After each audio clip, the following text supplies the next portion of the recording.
Hello दोस्तों, नमस्कार। और मैं हूं अमिता उनियाल, उत्तराखंड के देहरादून से। बड़ों को मेरा प्रणाम, छोटों को ढेर सारा प्यार। कैसे हैं आप? और मैं भी ठीक हूं। स्वागत है आपका एक नए ब्लॉग में। और अभी मैं जा रही हूं यहाँ प्रज्ञा पुराण में, गायत्री परिवार की तरफ से है वो। तो आप लीजिए कथा का आनंद और बने रहें ब्लॉग में। थैंक यू दोस्तों।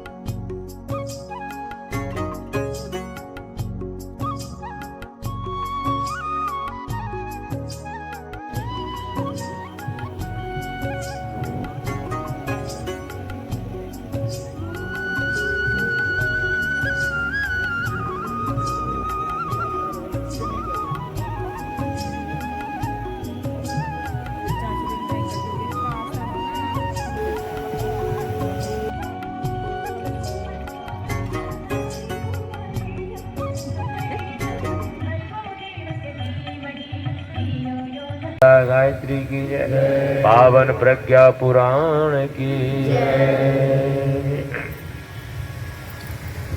हम सबका परम सौभाग्य है पावन प्रज्ञा पुराण कथा सत्संग का लाभ हमारे भर दे बलिदानियों सी हिम्मत दिल में हमारे भर दे। जय सिया राम जय जय हनुमान, जय सिया राम जय जय हनुमान, जय सिया राम जय जय सिया राम, जय सिया राम जय जय सिया राम। बोलिए सियावर रामचंद्र भगवान की जय, पवन सुत हनुमान की जय, वृंदावन बिहारी लाल।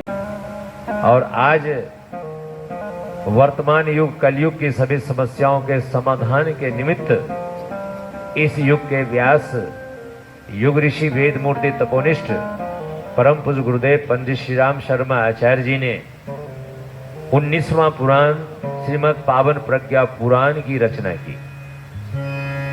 और इनके जैसा व्यास आज तक धरती पर कोई दूसरा नहीं हो पाया। इतिहास में कहीं इनके जैसा व्यास नहीं लिखा हुआ है। नारियां ही तो निर्माण करती हैं, नारियां ही लुप्त हो जाए, गायब हो जाए, सबके बेटा ही हो जाए, तो फिर सृष्टि का सृजन कैसे होगा? तो ऐसी उटपटांग बात कथा में नहीं करना चाहिए। लेकिन हम सच्चाई बोलते हैं। हम आपका त्रिनेत्र आज खोलने वाले हैं।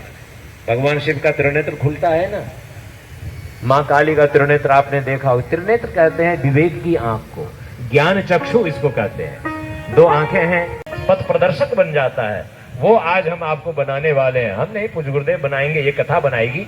आइए इस पावन प्रज्ञा पुराण कथा को हम सब मन लगाकर ध्यान लगा करके सुने। बुक स्टॉल पर फालतू के बहुत सारे लोग बैठे हुए हैं, उन लोगों को भी यहाँ बिठा करके कथा सुनने की। परम पुराण कुमति नाशक सुखकारी है, महाप्रज्ञा में परम पुराण कुमति नाशक सुखकारी है। आइए सुने लगा कर धाम कथा मंगलकारी है। आइए सुने लगा कर धाम कथा यह मंगलकारी है। नारद, हे नारद जी, सर्वत्र इन बातों को आप स्थापित करिए, जन जन तक पहुंचाइए। नारद कौन है आज? आज नारद मीडिया वाले हैं। और आज नारद कौन है? गायत्री परिवार के कार्यकर्ता हैं। नारद एक परंपरा है जो भगवान का दिव्य संदेश जन जन तक पहुंचा सके, उसको नारद परंपरा कहते हैं। वो नारद है।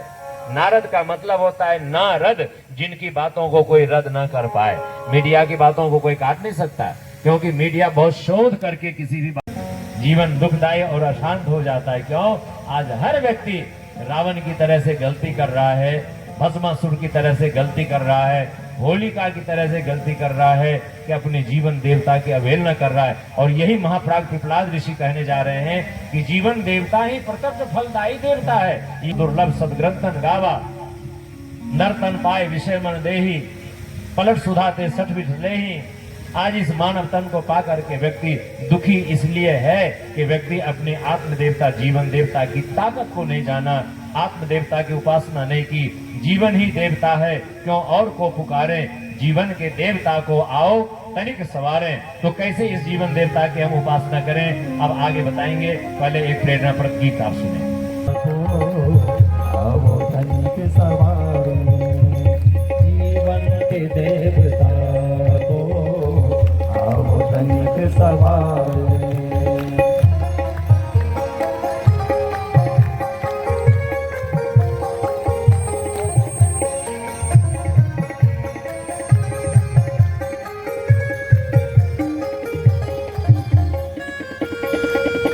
उसकी वाणी का असर लोगों पर नहीं पड़ता है। यदि आप अपने बच्चे को बात बात पे टोका टाकी करिए, बच्चे समझ जाएंगे कि अरे इनको तो बकबक करने की आदत है, बोलने दो उनको, फिर उस वाणी का असर नहीं पड़ता है। इसलिए मित और कल्याणकारी कम बोले, सार गर्भित बोले, अच्छा बोले, हमेशा अच्छा बोले, कभी गलत ना बोले।